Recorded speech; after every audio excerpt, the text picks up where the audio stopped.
This is our last full lesson on the actual narrative of the Punic Wars, the actual destruction of Carthage. Carthage must be destroyed, famous saying by Cato the Elder. We'll learn about the Third War, understand why it happened. There are some analysis skills. Keywords of people we've seen before: Cato the Elder, Massinissa, Scipio Aemilianus. I haven't come across him yet. Not Scipio Africanus, his grandson, Scipio Aemilianus. Provocation, negotiation, pretext, inevitable, heroics, genocide, and Polybius. So, as we talked about in a previous lesson, since the end of the Second Punic War, Massinissa, with the help of the Romans really, steadily encroached upon Carthaginian territory, taking more and more land, having more and more outrageous cheap to take bits that weren't really his or nothing to do with Numidia. And finally, in 151 BC, the Carthaginians cracked and went to war with Massinissa over his expansionist ambitions. The war wasn't a great success for Carthage, but however, they had now broken their treaty. It was the first pretext the Romans had for crushing Carthage.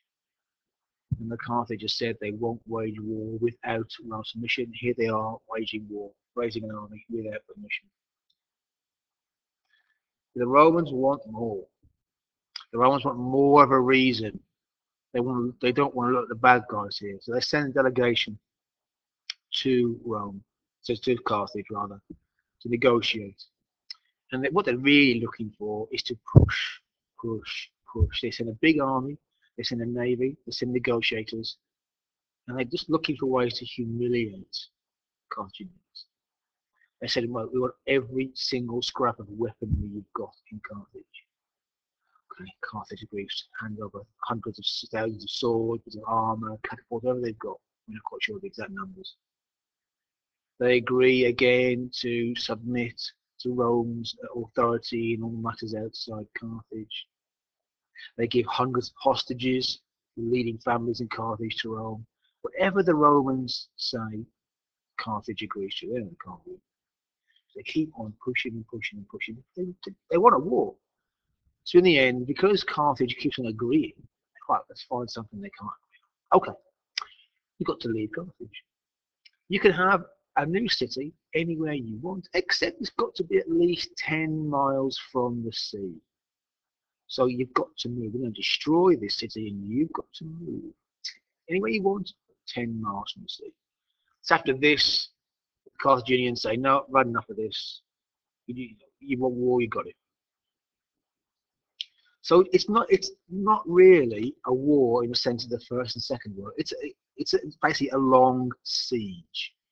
The Romans bring more and more troops and besiege Carthage. They haven't really got much of a chance from the start. Except that Carthage is extremely massively fortified.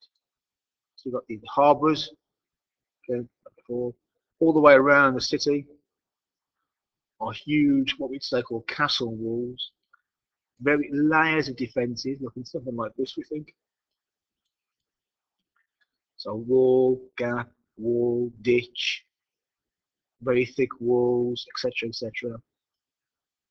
So it's not over quickly.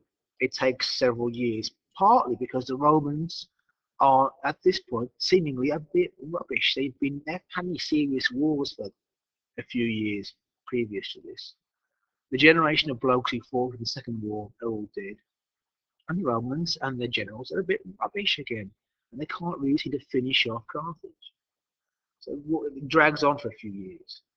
Until in 147 BC, Scipio Aemilianus, the grandson of the great Scipio Africanus, said, I would like to be consul, and I will finish this off. Now, principally because of his great name, because of his name Scipio, so he gets a huge amount of support, another army, and he's sent over to North Africa to finish off this siege. He takes his client and friend Polybius, the historian, with him. Polybius is there, the destruction of Carthage. He's not writing about what other people think. He saw it for himself. He was with Scipio. About a year later, Siege carries on, and Carthage finally falls. We talk about in class. It falls in stages, really. Out city first, inner city. There's various heroics by Carthaginians. They're digging tunnels under the harbour, getting ships out, getting men out. It's a real epic.